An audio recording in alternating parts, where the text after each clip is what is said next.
మడ విధ్వంసం, తీరంలో భారీగా మడ చెట్ల నరికివేత, ఇంతేరు బీచ్ నుంచి ఉర్లగొంది తిప్ప వరకు ఆక్రమణ, మడ అడవులకు రెండు వైపులా చెరువుల తవ్వకాలు, సముద్రపు అలలకు అతి దగ్గరగా ఆక్వా సాగు, ఆక్రమణలను మరింత విస్తరించేందుకు పెగ్ మార్కింగు, సముద్ర తీర ప్రాంతాలకు పొంచి ఉన్న ప్రమాదం, పట్టించుకోని అధికారులు. విజయవాడ కృత్తివెన్ను మండలం ఇంతేరులో మడ విధ్వంసం యథేచ్ఛగా కొనసాగుతుంది. కోస్టల్ రెగ్యులేషన్ జోన్ ఉల్లంఘనలకు అక్రమార్కులు పాల్పడుతున్నారు.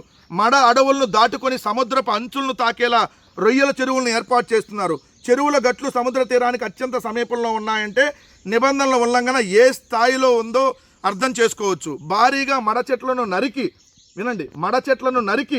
రొయ్యల చెరువులుగా మార్చేశారు.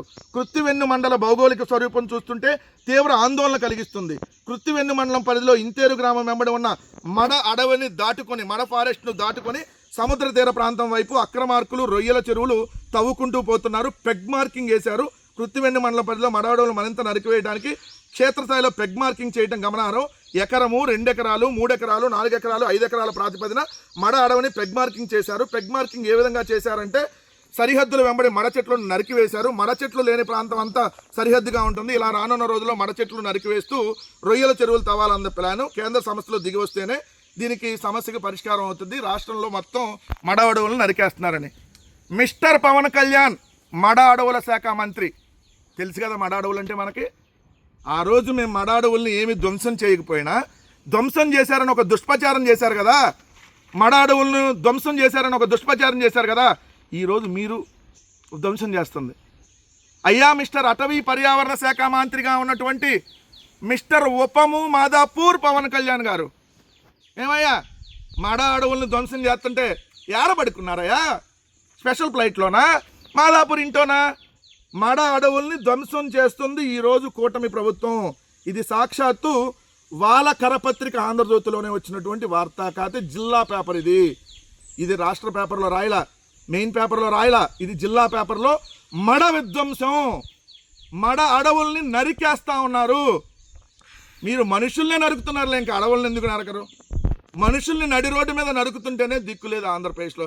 ఇంకా అడవుల్ని నరికితే ఎవరు పట్టించుకుంటారని రేపొద్దున మీరు హెడ్డింగ్ కూడా పెడతారు. ఇప్పుడే మరి చెప్పండి, మడ అడవులను నరికింది ఎవరు? అడవులను నాశనం చేస్తుంది ఎవరు? పర్యావరణాన్ని దెబ్బతీసినాడికి, పర్యావరణాన్ని దశాబ్దాలుగా దెబ్బతీసినాడికి రాజ్యసభ సీట్ ఇచ్చింది ఎవరు? ఇలా ఈరోజు పర్యావరణాన్ని ధ్వంసం జరుగుతూ ఉంటే, పర్యావరణ విధ్వంసం ఏదైతే విశాఖపట్నంలో కొండలన్నింటినీ ప్రైవేటు వాళ్ళకి అమ్మేస్తుంటే, కొండలన్నింటినీ తొలిచేస్తుంటే ఒక్కరోజు మాట్లాడలేదే. ఇలా మడ అడవుల గురించి ఎందుకు మాట్లాడతావు? సో మడ అడవులను ధ్వంసం చేస్తున్నారు. మిస్టర్ ఉపము గారు అలియాస్ DCM అలియాస్ మాదాపూర్లో ఉండేటటువంటి పవన్ కళ్యాణ్ గారిని అంతేలే, మీరు కోడి చెరువు కబ్జా చేశారు, వీళ్ళు మడ అడవులను కబ్జా చేస్తున్నారు. పెద్ద తేడా ఏముంది? మీరు తెలంగాణలో కబ్జా చేస్తుంటే వీళ్ళు ఆంధ్రాలో కబ్జా చేస్తున్నారు. ఇదండి. తెలంగాణలోనేమో పవన్ కళ్యాణ్ కోడి చెరువుని కబ్జా చేస్తాడు, ఆంధ్రప్రదేశ్లోనేమో ఏదైతే తెలుగుదేశం పార్టీకి సంబంధించినటువంటి కూటమి నాయకులు మడ అడవుల్ని ధ్వంసం చేసేసి మడ అడవుల్ని కబ్జా చేసేసి రొయ్యల చెరువులు, చేపల చెరువులు వేస్తున్నటువంటి పరిస్థితి.